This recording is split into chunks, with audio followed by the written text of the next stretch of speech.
In the most remote, arid regions of the world, where the soil is parched and the sun is relentless, an unlikely plant rises from the dust, a weary, thorny survivor. It doesn't look like much, but this unassuming shrub holds a glittering secret. Wherever it grows, something extraordinary might lie beneath. This is Pandanus candelabrum, the diamond plant. And in today's journey, we'll dive deep into how this botanical indicator could lead us to some of the rarest treasures on Earth. From its biology to its geological partners, and from botanical exploration to high-stakes mining, we'll uncover how a plant may hold the map to the Earth's buried brilliance. Let's start with the star of our story. Pandanus candelabrum isn't your everyday houseplant. Native to West Africa, particularly Liberia, this spiky shrub thrives in ultramafic soils. These are soils rich in magnesium and iron, but poor in essential nutrients like nitrogen, potassium, and phosphorus. Most plants struggle here, but Pandanus candelabrum has evolved to flourish in these hostile conditions.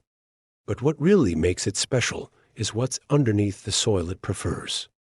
Ultramafic rocks are often associated with kimberlite pipes, the ancient volcanic channels that brought diamonds from the Earth's mantle to its surface over 1 billion years ago. Think of Pandanus candelabrum as nature's diamond detector. Its roots find nourishment in soil that's geologically linked to diamond formation. When geologists see this plant thriving, it can signal a clue, a potential kimberlite deposit nearby. To understand why Pandanus candelabrum is so important, we need to take a journey way back into deep geological time.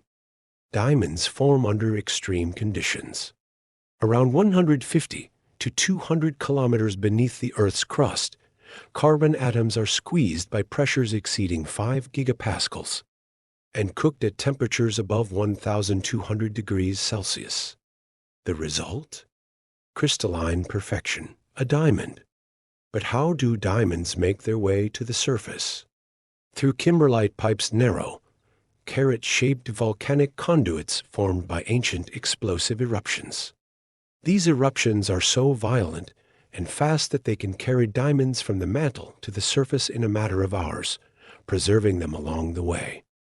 Over millions of years, erosion wears away the softer material above, and what's left behind is often a subtle topographic depression or alteration in soil chemistry. That's where Pandanus candelabrum steps in. It colonizes these very conditions. In 2015, a botanist named Stephen E. Haggerty, a professor and geologist at Florida International University, made headlines. While exploring diamondiferous zones in Liberia, he noticed something odd. A plant that consistently grew in the vicinity of known kimberlite pipes. After extensive research, he confirmed that Pandanus candelabrum was thriving only on or very near kimberlite outcrops. It was a botanical indicator species, the first of its kind proven to be linked directly to diamond geology.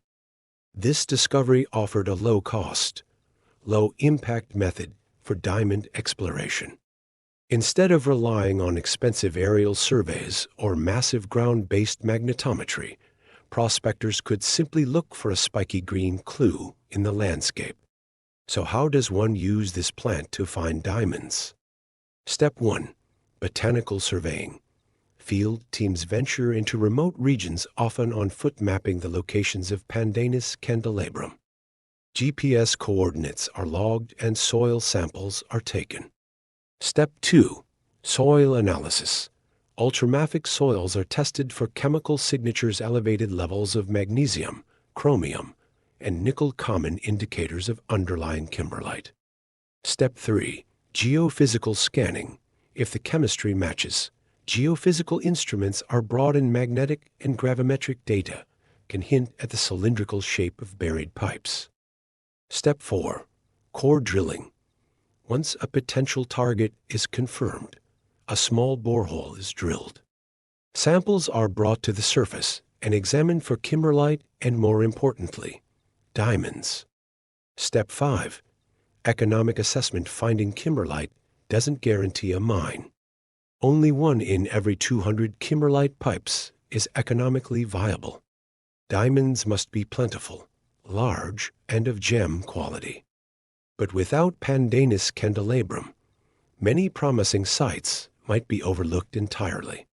The discovery of a diamond-bearing kimberlite pipe can transform a region, bringing jobs, infrastructure, and revenue. But it can also bring challenges: environmental degradation, displacement, and conflict.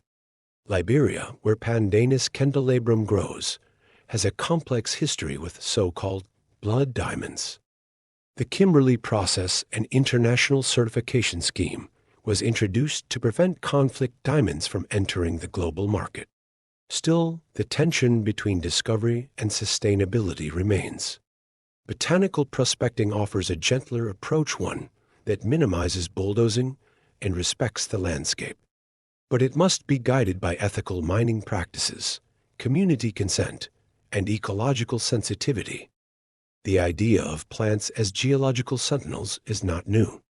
In Australia, eucalyptus trees have been found to absorb microscopic gold particles through their roots. In Kazakhstan, certain grasses grow on copper-rich soils. Across the globe, researchers are now looking at geo-indicator flora to revolutionize mineral exploration. Could Pandanus candelabrum be just the beginning? Could we one day use drones equipped with AI to scan forests and deserts for rare plants that mark buried wealth?